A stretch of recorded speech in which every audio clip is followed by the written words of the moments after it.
दोस्तों, जब भी हम बिस्तर पर सोने जाते हैं, आप लोग जब बिस्तर पर सोने जाते हैं और जो भी इंसान, ये जो पिल्लो होता है, तकिया होता है, इस पर हर इंसान सर रख के सोता है।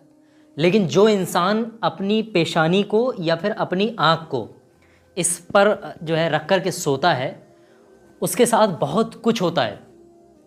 उसका नसीब उलझता चला जाता है, परेशानियाँ उसकी तरफ रुख कर लेती हैं, बीमारियों के दरवाजे उसकी तरफ रुख कर लेते हैं।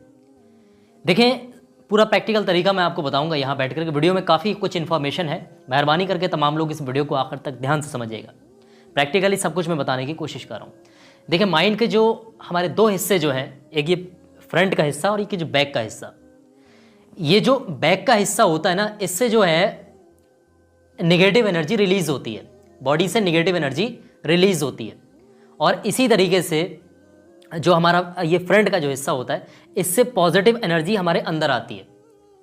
दोनों बातों को ध्यान समझिएगा। ये जो माइंड का पिछला हिस्सा होता है, ये बॉडी की नेगेटिव एनर्जी रिलीज होती है इससे। और जो फ्रंट का जो माइंड का जो सामने वाला जो मस्तिष्क होता है, इससे पॉजिटिव एनर्जी इंसर्ट होती है एज इन ह्यूमन बीइंग, यानी मनुष्य के अंदर। तो होता क्या है कि अगर हम जब इस पर अपनी आँख को रख लेते हैं या अपनी पेशानी को, माथे को रख लेते हैं या उल्टे लेट जाते हैं, एक बार मैं आपको बता दूं ताकि दिक्कत ना हो समझने में। एक मिसाल के तौर पे समझिएगा, ये तकिया है। अमूमन हर इंसान जो है इस तरीके से सोता है ना। लेकिन कुछ लोग क्या करते हैं, इस तरीके से उल्टे सोने की कोशिश करते हैं और अपनी आँख को यहाँ रख लेते हैं, अपनी पेशानी को यहाँ रख लेते हैं। इस तरीके से उनको नींद आती है। ऐसा कुछ लोग करते हैं।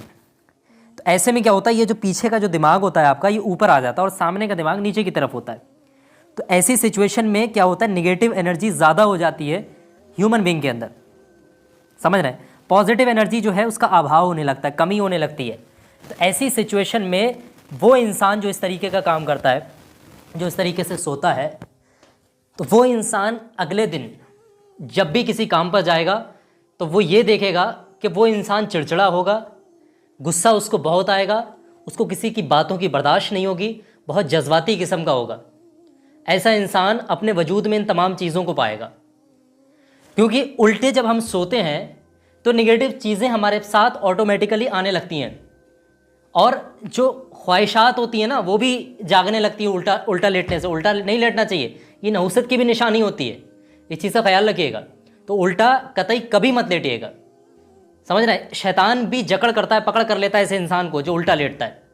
और हाँ, याद रहे, जो इंसान पाक साफ होकर के बिस्तर पर लेटेगा वज़ू करके, वो नेगेटिव चीज़ें दूर हो जाएंगी। उसकी तरफ एक रूहानी घेरा बन जाता है, रूहानी दायरा बन जाता है, उसके अंदर नेगेटिव चीज़ें नहीं आती। और जो इंसान नापाक सोता है, नापाक बिस्तर पर लेट जाता है, उल्टा लेटता है या पेशानी को अपने तकिए से इस तरीके से टच कर लेता है, आँखों को अपने तकिए पर टच कर लेता है, उल्टा लेट जाता है, ऐसा इंसान परेशानियों में, आफतों में, बलाओं में, बीमारियों में मुब्तला हो जाता है। तो हमें हमेशा चाहिए कि हम अपने इस हिस्से को सामने की तरफ रखें और इसको पीछे की तरफ रखकर ही सोएं। अपनी आँखों को, अपनी पेशानी को कभी भी जो है तकिए पर रख करके, पिल्लों पर रख करके ना सोएं। ये बात आप लोगों को भी बताइएगा। मैंने प्रैक्टिकली सब कुछ आप लोगों को समझा दिया। इससे बहुत नुकसानात होते हैं, बहुत तफसील है इसकी। अगर वीडियो को डिटेल किया जाए तो हर एक पॉइंट का बहुत लंबे विस्तार है।